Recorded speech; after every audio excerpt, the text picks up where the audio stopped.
Welcome to the Global Landscapes Forum Digital Conference, Food in the Time of Crises.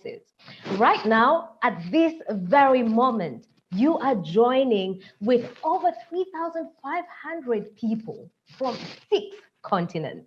3,500 people dedicated to landscape restoration, sustainable financial and hit hard by COVID-19, by the climate crisis, by food insecurity, by social injustices happening now. And it's important now more than ever to come together however we can and connect. And it's my utmost pleasure to be one of your hosts during this 3-day agenda-packed conference.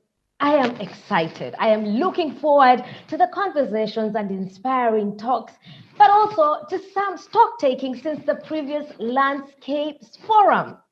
And as we get into that, I want to find out from you, where are you watching us from? Now, to answer this question, I would like you to go to slido.com. That is SLIDO.com. And once you're there, use the code GLF Bonn 2020 to answer this question. Okay? Did you get that? I can repeat it for you, just for you. Slido.com, that is SLIDO.com, and use the code GLF Bonn 2020. And let me know, where are you joining from? Are you in the kitchen, living room, in a hammock somewhere enjoying the breeze, or like me in Germany? Let me know. Let me know exactly where you are. Again, the website is slido.com, SLIDO.com, DOTCOM. And the code is GLF Bonn 2020. Now, we, and when I say we, I mean all of us really, you, me, everyone, are the world's largest knowledge-led platform on sustainable land use, dedicated to achieving the Sustainable Development Goals and Paris Climate Agreement. How, you must be asking?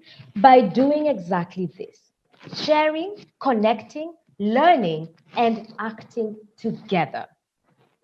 You might be watching this on the Global GLF website, social media, or within our conference app, Hoover. You can use that on your phone as well. Please acquaint yourself of tools to make the conference even more engaging. Yes, I promise you, it's almost like you're here in a physical room.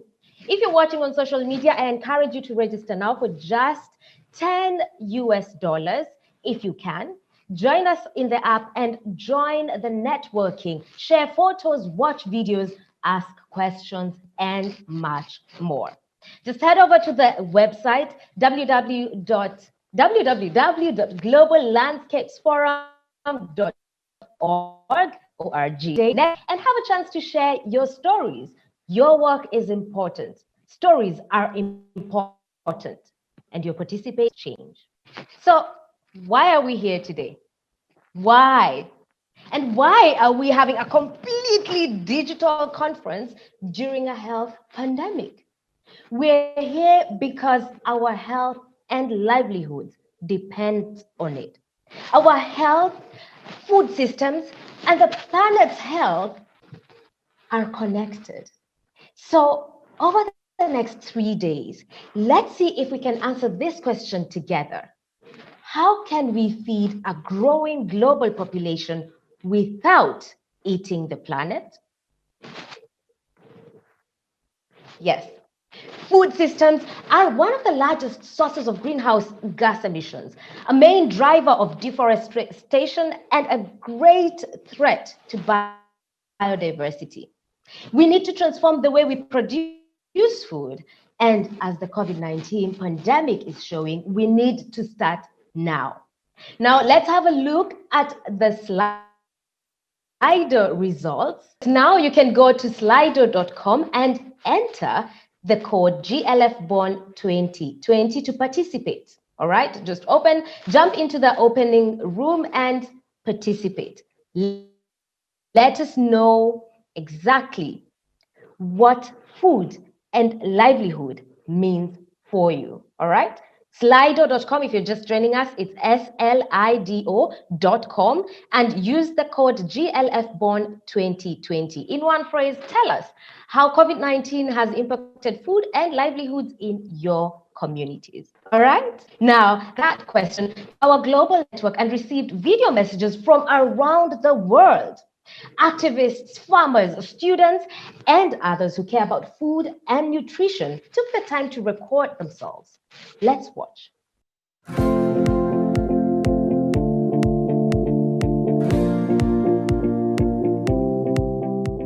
Food and livelihood means nourishment for growth and security for survival. Food and livelihoods means identity and healthy. Food is backbone of life, food is happiness, and food is joy. Food and livelihood means good health, better life, and sustainability. Food and livelihoods are the key for creating a just and sustainable future. Food is the nutrition substance people or animal drink or eat is regarded as food. I believe food and livelihoods are the ingredients that bind us together. It is our common ground and hence a universal experience. Let's make agriculture our new culture. People having access to the available and consumption of nutritional food. Food and livelihood is the availability of nutritious food for all classes of society that also helps the farmers' prosperity. Food and livelihood means sustainable access to nutritious food and dietary needs for a healthy lifestyle. Well, to me, the term food and livelihood means a food system where farmers, small farmers especially, get a fair income and the world's natural resources are conserved. I believe that food and livelihood are of greatest importance and relevance to me. I believe that people need food in good quantity, and in dire times they need to find strategies and means to produce food to make it available for the community. What a great way to start us off, with intense and very honest views of what food and livelihoods mean to certain people across the world. Now, we'll get into a plenary discussion, and COVID-19 has brought the planet to a halt, disrupting entire food systems, the global economy, environmental and climate efforts, and much, much more. What we are witnessing is a global syndemic or synergy of epidemics, crises that share root causes and reinforce each other, striking the world with one blow. It is clear that total system change is needed and fast. This plenary will highlight the urgent need for resilient, nutritious, and food-secure landscapes in order to achieve transformative change for our planet. It is now my pleasure to introduce to you Tony Agroforestry Center, ICRAF. Tony has worked for over 30 years in development and research. Please welcome Tony Simons. Tony, the digital floor is yours.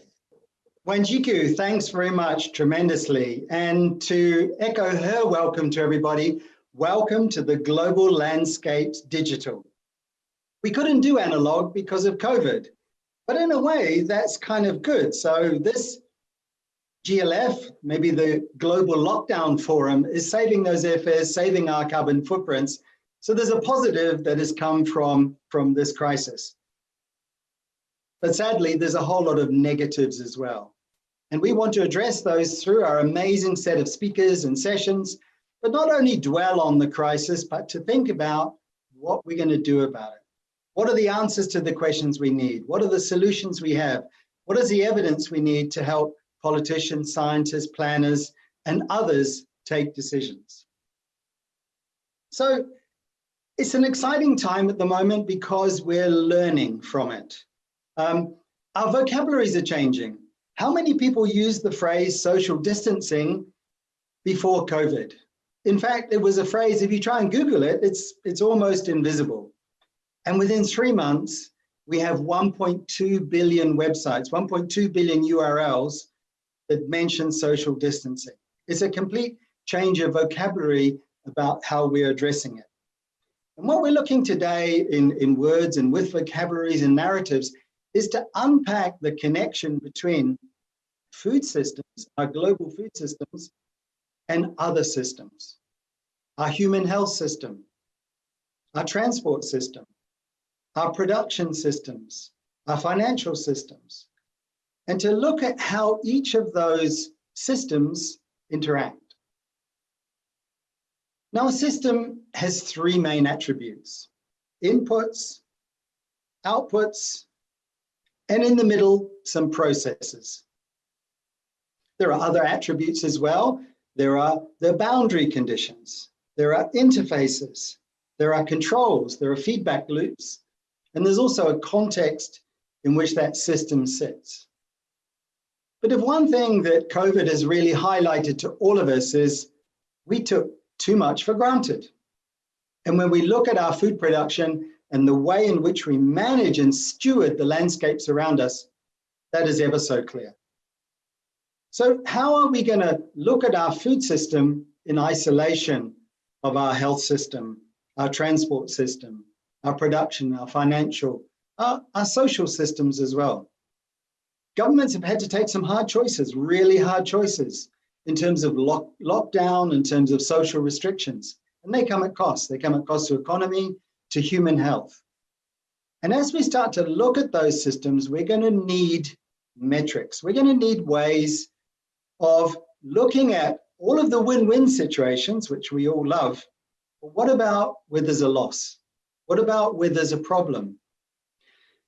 Most people might say, well, if there's an intervention or a project or something going on and maybe 95% of people benefit from that and only 5% of people lose, that's acceptable. The problem is it's always the same 5 or 10% who lose, the marginalized, the dispossessed, the powerless, the voiceless. And one of the things that COVID has also shown us is to be more inclusive. That wonderful phrase, nobody is safe until everybody is safe.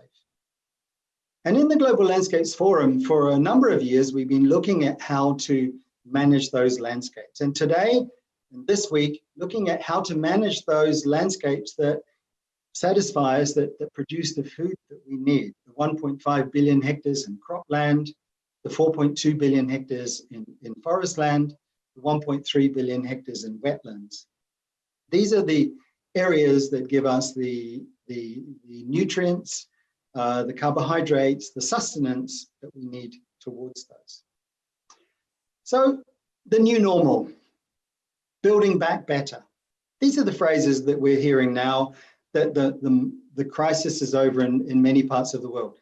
The wave is still to hit many parts of the world, but how are we going to be building back better? And what attention will we be giving to nature? In January, we were all looking forward to 2020 being that super year for nature. We had the COP15 of the Convention on Biological Diversity in Kunming. We had COP26 in Glasgow, the most significant climate meeting since Paris, where those amazing agreements were put out there. And they've been disrupted. They're not going to be held now, postponed or delayed. And sadly, some of those events celebrating nature will be cancelled. Fortunately, we still have time before the UN decade on ecological restoration, restoring ecosystems, that we'll hear about later on in this conference from our colleagues in UNEP and FAO and others. But we're falling behind when it comes to natural capital, to the way in which we manage these ecosystem services and products and inputs to our food production system. And that's the challenge for all of us, to think about those trade-offs, those metrics. How many cubic meters is the equivalent of one human life? How many different species of ant is the equivalent to 2 tons of rice production? we need to be much cleverer at looking at scenarios and trade-offs and equating what we call production. Our physical infrastructures were challenged during COVID because we couldn't move about in the same way as we have in the past. And in the same way, what we're looking to do is to make sure that we can, as we start to build back better to look at that natural infrastructure. That natural infrastructure is degrading. And much as when you build a new house and you have the first storm, the first thunder event, see that there's a problem with some of the plumbing. And we've got to do that now with the way in which we look at our food production systems and the natural systems that underpin them. And that's going to be a key theme weaving throughout this of what do we learn from COVID, and what is the linkage between COVID and those systems that we're all working on. Now, when we talk about landscapes, many people think about the biophysical territory, the terroir, the land, but we have human landscapes. We have individuals in those landscapes. We have social landscapes, the way that the communities connect, production landscapes, financial landscapes. And what we've got to do is to find those linkages between those. How do we stimulate better recovery, better development, better stewarding of those different landscapes, the human landscapes, the social landscapes, the resilient natural ecosystem landscapes, the resilient production landscapes. That's going to be the real exciting outcome from this week. So as we move through the sessions today, we're going to be hearing from some very eminent people. And it's fitting that we start out with two extremely eminent people. First of all, the Mayor of Bonn that is hosting this GLF digital event and then hosts the GLF team in Bonn in Germany. And secondly, from the State Secretary for the Federal Ministry of Economic Cooperation and Development, Maria Flashbach. So without any further ado, let us turn over to Ashok Sridharan and Maria Flashbach for their opening words for us at the start of this first GLF Digital.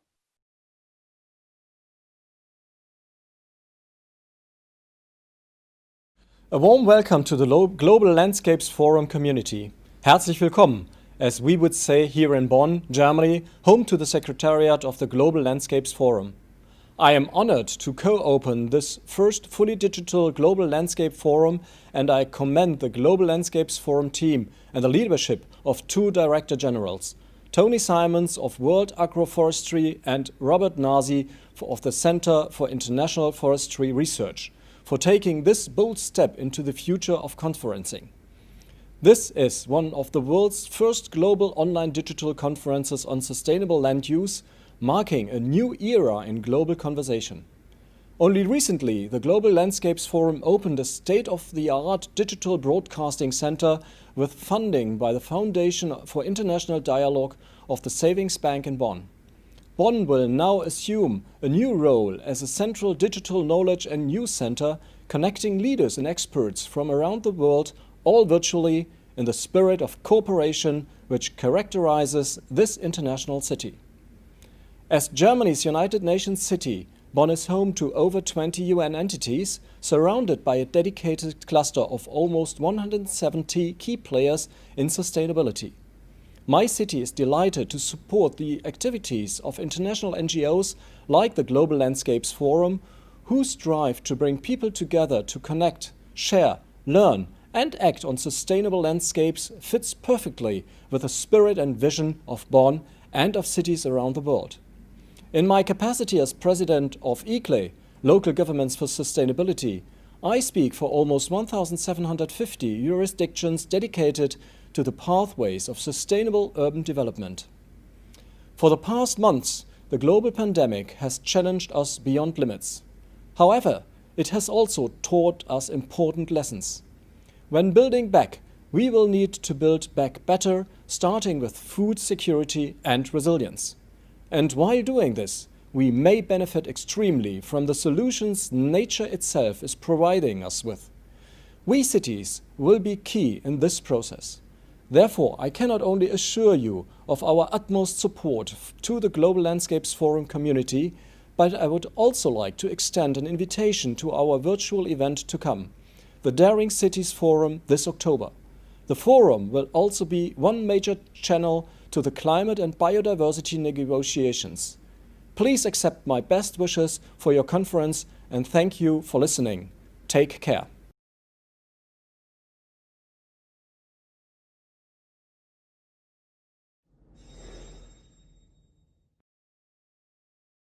Mr. Simons, ladies and gentlemen, the Global Landscapes Forum is one of the most important platforms for sustainable landscape management. It gives scientists, practitioners, municipalities, and political decision makers a chance to exchange ideas, build networks, and learn from each other across disciplines. This year's forum focuses on one of the most important questions for the future of humankind. How can we end hunger while protecting the biological wealth of our planet?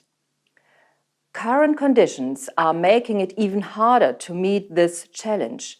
In spite of development achievements, more than 820 million people still suffered from hunger last year. In East Africa, the worst locust plague in decades is destroying the livelihoods of millions of small farmers. A climate change is making the situation even worse.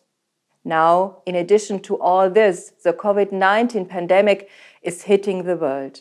In many countries, it is not only causing a health crisis, but also an economic and food crisis. An additional 130 million people are threatened by hunger now. 500 million people might be thrown into extreme poverty. In Africa, half of the jobs are risked due to the pandemic, including many in agriculture. All this has disastrous consequences for local and regional food security. The COVID-19 crisis may undo the development progress of the last few decades. We must not let that happen. My ministry is therefore preparing an emergency COVID-19 support program for €1 billion. 1 in 5 euros from that package will go forward to food security, for example, forward supporting the work of the World Food Programme and the Global Agricultural and Food Security Programme. And our activities are designed to address both the consequences of the COVID-19 crisis and the consequences of climate change. Sustainable food security means that we need to consider the health of humans, animals, and the natural environment in a holistic way. The transmission of the new coronavirus from animals to humans shows the dangers posed by the rapid loss of ecosystems. We can prevent this through sustainable agriculture and land use, and we need to restore degraded landscapes. Our COVID-19 package will therefore strengthen One Health approach with focuses on human, animal, and environmental health. In order to better understand the complex interdependencies and develop sustainable solutions, we need effective research. So, we welcome the reform process of the Consultative Group of International Agriculture Research, and we are glad about the merger of the Center for International Forestry Research and the World Agroforestry Center. We wish them continued success. Ladies and gentlemen, the current pandemic shows the great importance of good governance and joint action.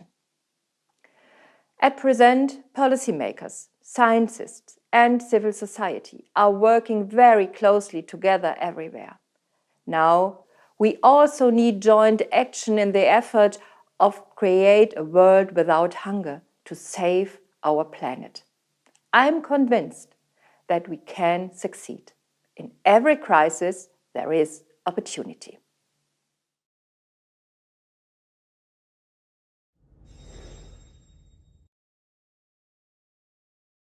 What two inspiring talks we've heard there from the Mayor of Bonn and also Maria Flashbach. And it's an opportune time for us to thank our sponsors, our supporters, for providing these great facilities to us. And the financial support comes to the Global Landscape Forum from the Federal Ministry for Economic Cooperation and Development, BMZ, and also the Federal Institute for Environment in Germany, supporting this fantastic venture that we've been on all together for the last 5 years or so.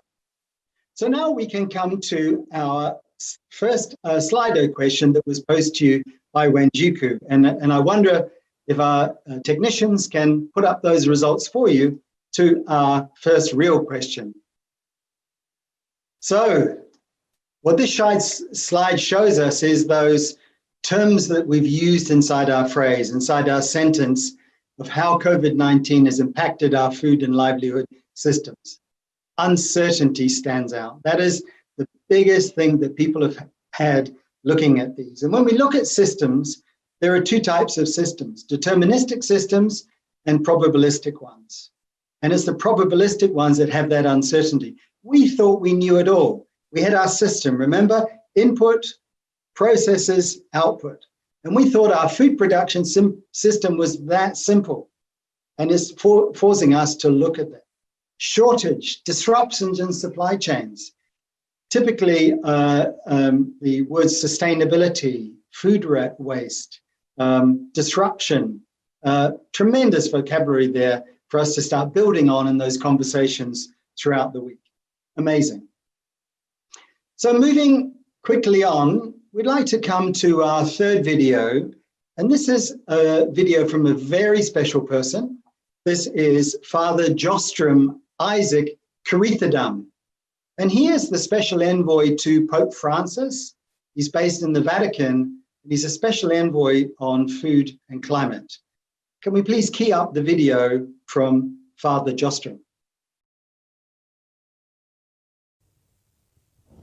Good morning to all of you. As I speak to you from the Vatican, please allow me to bring you best wishes, greetings, and prayers from His Holiness Pope Francis. We are living in a very difficult time. The COVID-19 emergency, and along with it, several other crises we have been living with: the climate crisis, the biodiversity loss, water scarcity, all these crises put together. And I think there are two things we have learned from the COVID-19 and the other crises. First of all, that we cannot be healthy if Earth, our common home, is not healthy. We cannot be healthy if the ecosystems that sustain life are not healthy. We cannot be healthy if the planet is not healthy. So that's the first lesson we have been learning. A second lesson, as important, is that we cannot be healthy if all of humanity, the entire human family, is not healthy. I cannot be well if my family is sick. I cannot be well if my village or city is sick. I cannot be well if my country or if the entire world is not well. We are all interconnected. We are all interdependent. Crisis is a difficult moment, but as we learn in the original Greek etymological origin of the word crisis, crisis also means an opportunity. And this is a golden opportunity for humanity to build together a new world. And my prayer, my dream for all of you, for all of us gathered together for the Global Landscapes Forum, is that together we build a new world. That the sufferings, that the difficulties that we go through may be the birth pangs of a new world. And I would like to dream of a world in terms of three adjectives. First of all, that the new world that we would like to create be a sustainable world. The stimulus packages and all the things we are doing already and we will do to overcome the COVID-19 crisis also have to keep in mind the climate crisis, the biodiversity crisis, the food crisis, the water scarcity, and we need to address all these problems together. Because as we said, If the world is not healthy, none of us can be healthy. My second dream is that we build together an inclusive world, a world in which everyone is considered precious, everyone is considered important, where everyone's dignity is respected. And how can we create an inclusive society? Only when we begin with the weakest amongst us. It's like in a family, when a child falls sick, everyone comes around that child. And we are a human family. To be an inclusive family or society, we have to begin with the weakest. And allow me to stress that we begin with children, with women, with indigenous communities, with migrant laborers, with refugees. Let's begin. Put the poor at the center, the most vulnerable people at the center. Then we'll find that we are all together. The third and the final dream is that we have a deeper perspective of land. In the Bible, we say that the human person was born from Adamah, which in Hebrew means land, earth. We are all earthlings. We are all imago mundi. And we need to rediscover a more harmonious relationship with the land. We need to see in the land not just real estate or even land to cultivate or to mine, but land as that which connects us to God, the Creator. In Assisi, close to Rome, there lived St. Francis of Assisi, who seeing a flower or a butterfly or a tree would go into ecstasy because that butterfly, that flower put him in touch with the Creator. So like poets, like mystics, like saints, we need to see more into the land. And that's what indigenous communities have been teaching us. For them, land is where God dwells. Land is where they live as community. Land is where their ancestors are buried, and land is so rich for them.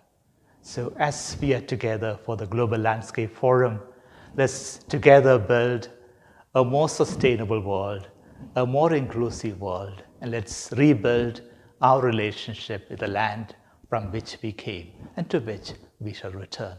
Have a blessed meeting, and we shall accompany you with our prayers. God bless you. Great, some very inspiring words there from Father Jostrom, the Special Envoy at the Vatican to Pope Francis.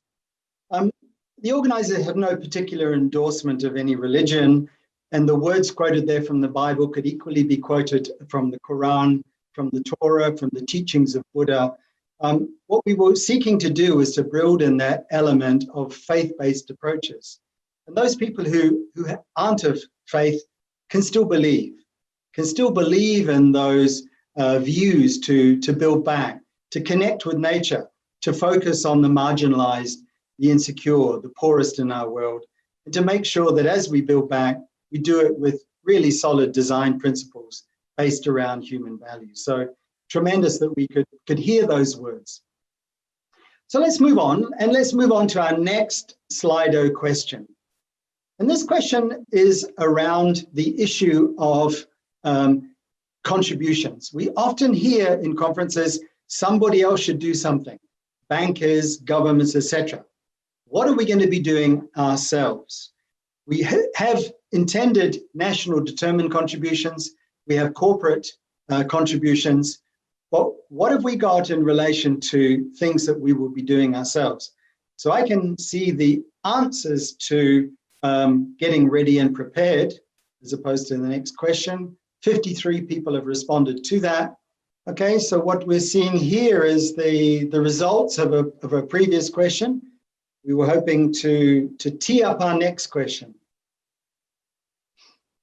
So we've got a lot of answers here, and the next question. Okay, so this is the problem of production teams being in 3 or 4 different countries and having to rely on different platforms as these delays. So thank you for bearing with us. This is the first day of GLF Digital, and these issues we will resolve for you as we go through the week. So here was the response to our first question, response to our second question, and our third question, which we're looking for, and maybe we can move on as we try and find that elusive third question. There's a good time to reflect on the numbers that we're seeing. 130 people, most feel that they're ready and prepared. Okay, so as we seek to pull that question out, let's come to our next videos, our next pre-recorded videos from two equally inspiring speakers. One is Yemi Adeyeye, and Yemi is the Young Professionals in Agricultural Research and Development, and he's going to be speaking to us from the youth perspective. And the second one is Jose Iturios, who's the National Director for the Peruvian Cocoa Alliance. So it'd be great to hear from youth and from a national initiative that's looking at addressing these issues from a single commodity point of view. Let's tee those up. Hi everyone, this is Yemi. Greetings from an apartment in Rome, in Italy. If you're listening to me, it means you're healthy, you're alive, which is a good thing. And we are in a strange time. The pandemic has affected a lot of things and every one of us. But it's very key for us to recognize that the effect of the pandemic is disproportionately felt. Some people are more vulnerable than the others. And for someone like me, I'm a Nigerian, a black man, and I'm in Europe. I have my job secured, my income secured. I could put food on my table. I could access my basic needs. This is a sort of a two-sided of the world that I embody in myself, because I also know that there are friends and family back at home in Nigeria who have it more difficult than me. And the same thing, if every one of us reflect on our position and the advantage we have, we would realize that the conversation that that we're going to have in the GLF needs to happen in a particular way. There need to be some particular kind of topics and some particular kind of areas that we need to address. Issue topic that I think we need to address is how can we have sustainable landscape management that supports sustainable food production in ways that we can achieve food, we can make sure food is available for everybody, including vulnerable people, young people, indigenous peoples, rural communities, and also in ways that there are sustainable source of income generation and employment for different people in the society as well. And it's easier to have a discussion about how we can have a sustainable landscape, or how we can have sustainable food production in silos, but it becomes a little bit complicated when we have to have these discussions together, and then we have to have it in a situation where all our advice, all our solutions are very are context specific in ways that vulnerable people, rural youth, rural communities can associate themselves with our solutions. One thing I'm trying to get to actually is also a conversation that pays attention to the politicization of food and diet. It's not going to be easy to have this discussion because there are going to be contested topics. We need to remember within these conversations that the idea of what makes food food is connected to cultures of people. And in situations where we're having these conversations with empathy and with an understanding, we will push forward solutions that matters to people on the ground. Not just solutions that work for the wealthy and for the privileged communities or people like us.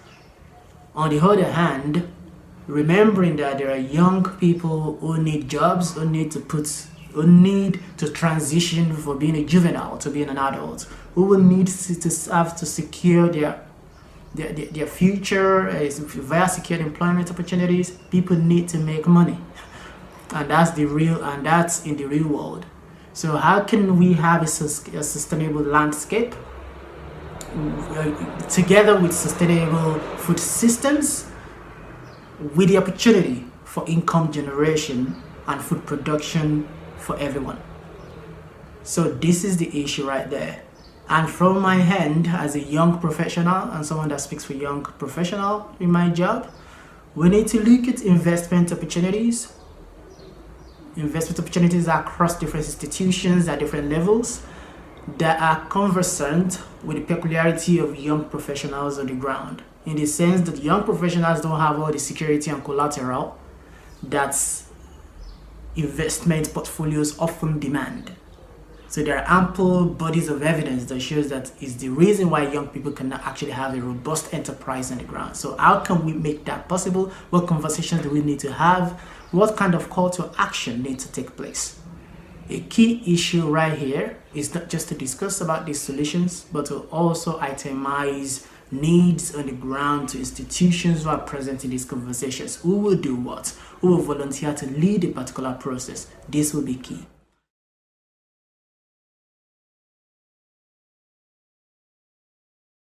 Bienvenidos a la conferencia digital del Global Landscape Forum. Estoy muy agradecido a los organizadores del evento por haberme invitado. Para nosotros es un gran honor poder compartir nuestra experiencia y poder aprender las experiencias de otros participantes en este importante evento. Mi nombre es José Iturrío, soy el director de la Alianza Cacao Perú, una iniciativa público-privada apoyada por la Agencia de los Estados Unidos para el Desarrollo Internacional, USAID, que busca mejorar el ingreso de 24.000 pequeños productores de cacao aquí en Perú. Buscamos hacer más competitiva las parcelas de cacao para que produzcan más cacao en menos espacio y de esta forma reducir la presión sobre los bosques.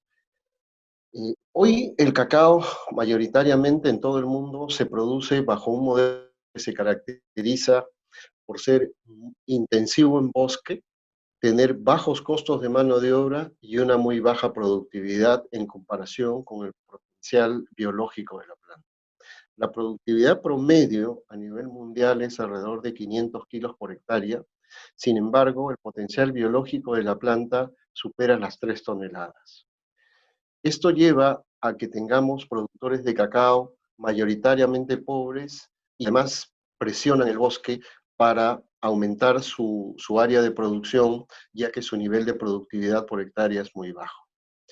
En la Alianza Cacao Perú trabajamos para cambiar este modelo predominante en la producción de cacao, que hasta ahora ha mostrado ser muy poco amigable con el medio ambiente y con los productores.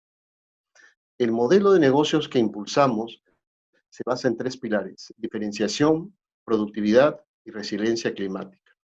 Diferenciación por calidad y sabor, apuntar a mercados de mayor valor. Productividad, buscamos inyectar masivamente tecnología para producir más en menos espacio y reducir la presión. Y resiliencia climática, promover masivamente la incorporación de árboles maderables al cultivo de cacao, lo cual permitirá recuperar el paisaje amazónico y generar ingresos a largo plazo para el productor. Tenemos más de 24.000 productores con los que venimos trabajando en ese sentido en las 3 regiones con mayor producción de cacao en el Perú. Por otro lado, la crisis del COVID nos ha hecho ver la importancia de la pequeña agricultura para el abastecimiento de alimentos en la ciudad. Importancia que no es correspondida con la atención que el Estado y el sector privado les ha venido prestando en estos años. Tenemos productores muy pobres, sin acceso a servicios de salud ni medicinas para hacer frente al COVID. Esto puede poner en peligro toda la oferta mundial de alimentos si no se hace algo pronto. El mundo requiere más alimentos, más seguros y sin dañar los bosques. Esta es una tarea de todos, de los estados, del sector privado y de la cooperación internacional. Muchas gracias.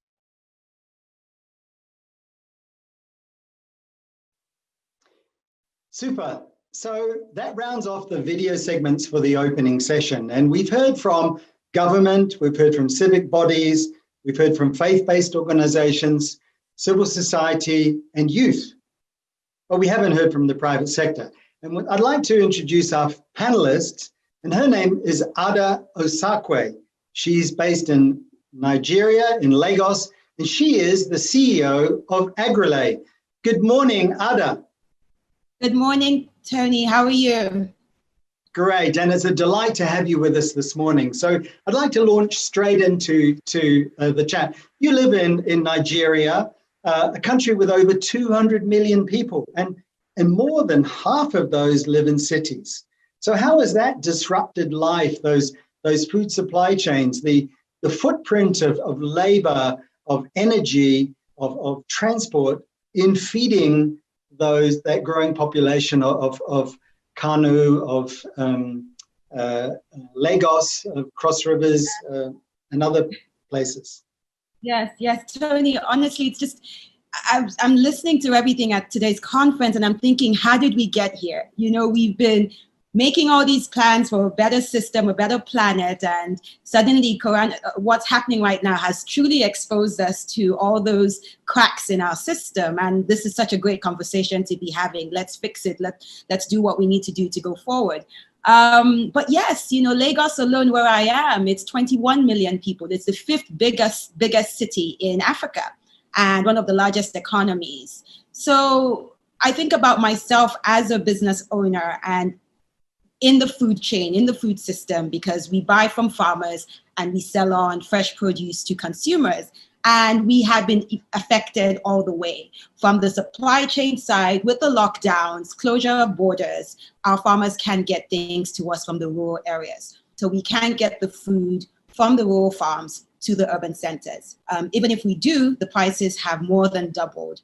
So today we have farmers sitting on their lands with food that's wasting because they harvested, but they can't take it out. So it's really, it's been a very, very strong, very, very, very serious issue. As we think about the demand side, from an urban perspective, you have a situation where people are sitting at home. They don't trust the system. They don't want to go outside. They don't want to touch anything. They're very particular about what they eat. So we're seeing that increased consciousness. And I think some of our speakers mentioned issues around health and the role food plays in health.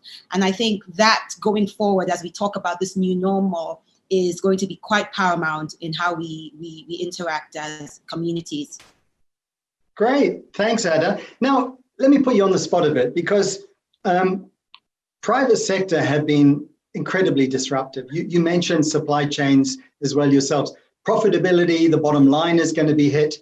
We used to talk about a triple bottom line of thinking about profit and people and planet. Is there going to be more of a pressure to build back the profit before we start building back the planet or the social connections between people? Very, very interesting question, Tony. But I wonder, I would want to say that maybe that's not the case. Because we've become so interconnected, you can't have one without the other. So by virtue of building your profit, you're building the wealth of farmers. You're building the wealth, you're ensuring your environment is fine for those of us who are in that triple bottom line space. But it's a really great question, because indeed, I do see maybe larger corporations looking forward to focusing on that bottom line revival as opposed to thinking through their community and their social responsibilities. Great question. Great. So how can we help with the business case for recovery, the business case for restoration, the business case for focusing on that green infrastructure? It's especially in the urban centers, the case is right there, Tony. We think about the fact that I mentioned earlier, borders are closed. Borders are closed, so I am a business owner and we buy only from local farmers. But because I'm in an urban area, we don't plant so much. So we have to depend on the food coming in from the north, from the rural areas where there are farms and where there's more land. But now the borders are closed and we're sort of just left looking at each other. So I'm thinking about business cases for urban farming, for greening our cities, for ensuring there's more food autonomy, for ensuring we have maybe backyard farming so people can be more self-sufficient at times like these. I'm actually, as an investor, investing in a company that looks at urban farming and does a lot of precision farming, using water better, water management, thinking through how things are planted and planting more nutritious foods. So to me, that really is the business case to an extent, because we suddenly have been left open. Like I said, there are gaps, but people still have to eat. So how do we use investments to transform the way they eat and what they eat at a time like this? And for me, that's investing in better nutritious foods, especially in urban areas as we green our cities.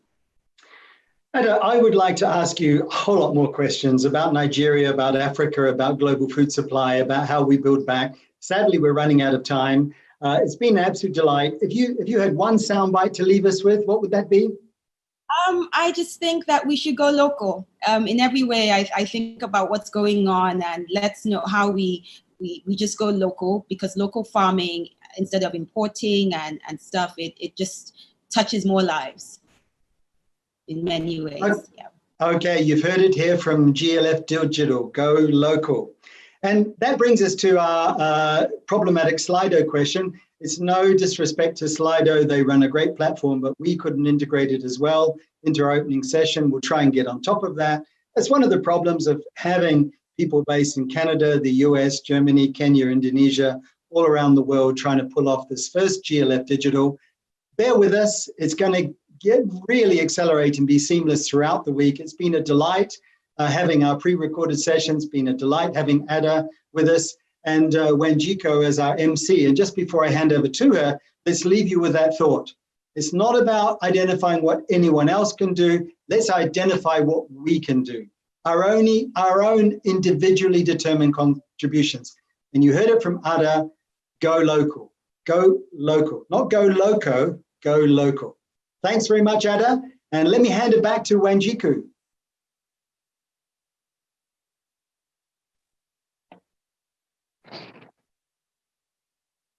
Thank you very much, Tony Simons. That was an insightful conversation that you had there with several people. And yes, don't go local, go local. Taking personal, individual responsibility, quite a good reminder, and setting the tone for our conversation, the entire conference. Thank you so much, Tony.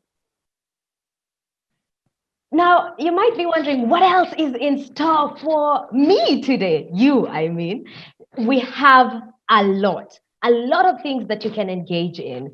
The agenda in Hoover, actually, have you downloaded this app? Because it shows you everything that is happening in your time zone. So you don't need to do the calculations of what is CEST in my time, right?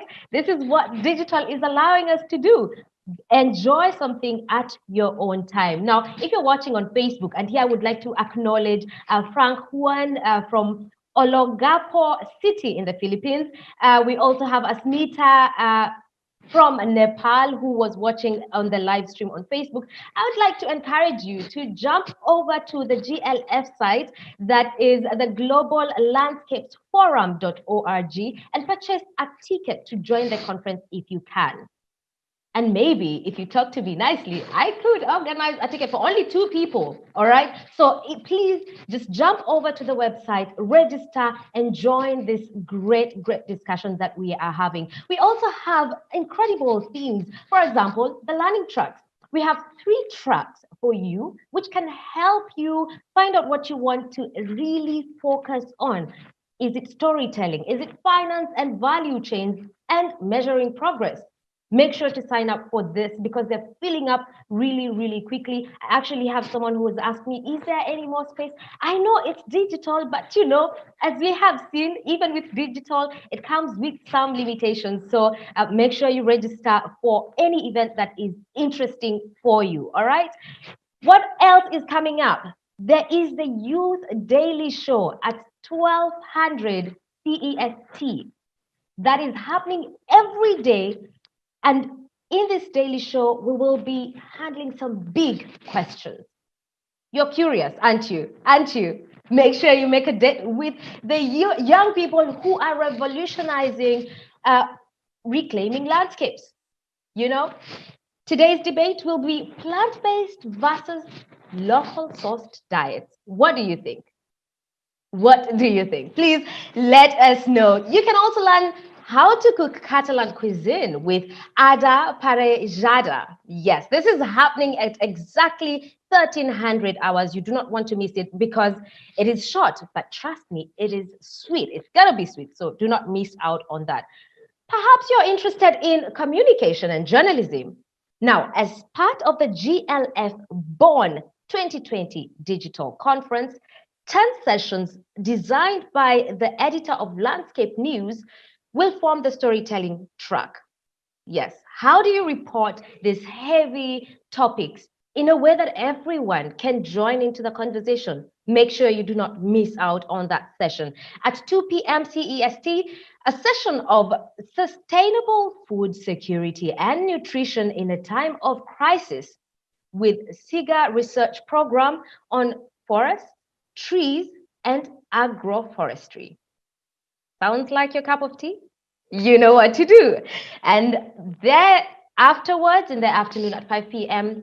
CEST again, make sure you have WUFA. You know, WUFA just makes things so much easier because this CEST, I also struggle when I'm calling my country Kenya in converting, and WUFA will be the solution to that. So at 5 p.m. CEST, we invite you into the world of indigenous Nahua people, where anthropologist Wiza Pare and filmmaker Martin Bege will share their experiences. Several of the indigenous artisans involved in the project will also join in the discussion and will share their experiences in restoring forests and leaving water for future generations. Listen, you don't just watch a film and then have an opportunity to ask questions afterwards. So please make sure you also join that. If you feel like sitting back, check out the video contribution gallery to see what our partners and allies are working on from around the world. I'm telling you, we have everything for everyone. Yeah, make sure you download that Hoover app to get all this goodness. Now, for those of you watching in Hoover, check out the agenda on the app, either on your desktop or on your smartphone. So if you don't have enough space on your smartphone, don't worry. You can still access it on your desktop because there is a lot that is happening. I'm just going to quickly read some comments that we have been receiving on WUFA. We have one from Eliza, who is watching in from Switzerland. We have Pete Dawson from Sydney, Australia. We have Alexander Strung from Ethiopia. We have so many people. Unfortunately, because of time, I will not be able to read all of your names, but trust me, I am looking, I am watching, I am reading your comments, and I'm enjoying the conversations that are happening on this platform.